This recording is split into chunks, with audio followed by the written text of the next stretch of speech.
आजा आई बहार दिल है बेकरार मेरे राजकुमार तेरे बिन रहा न जाए आजा। तर छान सुंदर अशी जुन्या गाण्यापासून सुरुवात. मला गाणी खूप आवडतात ही. आणि असंच आपलं व्हिडिओमध्ये किती काय बोलणार, मग त्याच्यापेक्षा जरा थोडंसं गाणं आवडतं म्हणून गाणं म्हणायचं, क्वचितच एखाद्या व्हिडिओला. तर घ्या जरा सोसून माझा आवाज. तर बघा काय बनवले आपण, चिंच खजुराची चटणी मस्त अशी बाटलीमध्ये कशी घट्टसर दिसते तुम्हाला. तर तुम्ही म्हणाले एवढी घट्ट, तर मला घट्टच ही आवडते. मी जास्त पातळ बनवत नाही. जेवढे आपण शिजवून घेतो तेवढी छान भरपूर प्रमाणात टिकते.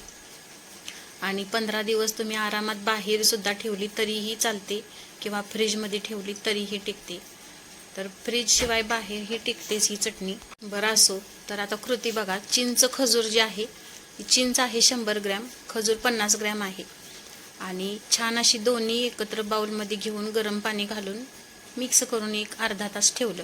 तर गरम पाण्यात छान अशी मऊ झाल्यावरती मग बघा ही चिंच आणि खजूर जे आहे त्याच्यामध्ये गूळ घेतलाय.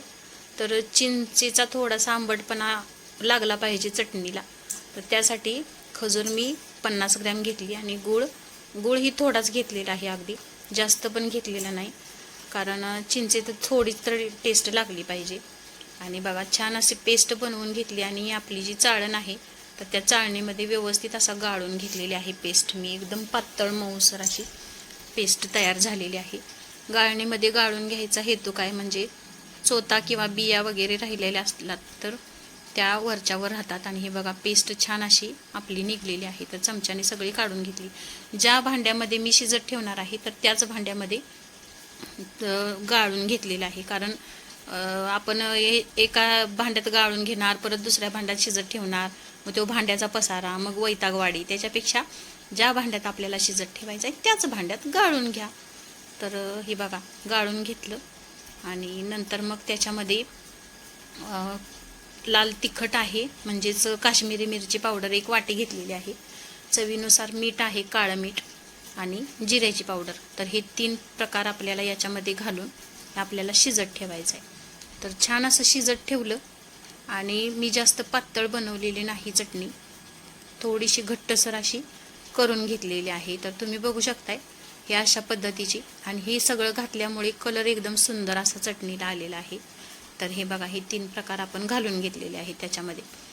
आणि छान अशी थोडीशी सुरुवातीला दिसते बघा पातळ. तर मी जास्त पातळ का बनवत नाही, तर जास्त दिवस टिकण्यासाठी ही चटणी जेवढी घट्ट असेल तेवढी चांगली.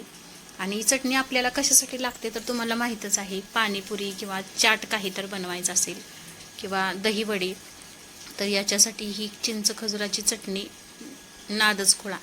आणि ही स्पेशलच चटणी असते त्यासाठी. तर हे बघा छान अशी शिजलेली आहे, बुडबुड्या येत आहेत. तर आपली चटणी आता तयार आहे. तर आता गॅस मी बंद केला आहे. आणि थंड झाल्यावरती एक अर्ध्या तासाने मी जी काचेच्या बरणीमध्ये भरून ठेवला आहे. तर काचेच्या बरणीतच शक्यतो भरून ठेवा, प्लॅस्टिकमध्ये नको. आणि काचेच्या बरणीला टोपणही असं घट्ट हवं, तर त्यामुळे चटणी टिकायला मदत होते. आणि तुम्ही कशी चटणी करता हेही नक्की कमेंटमध्ये सांगा. आणि ही चटणी आवडली का नक्की कमेंटमध्ये सांगा. धन्यवाद.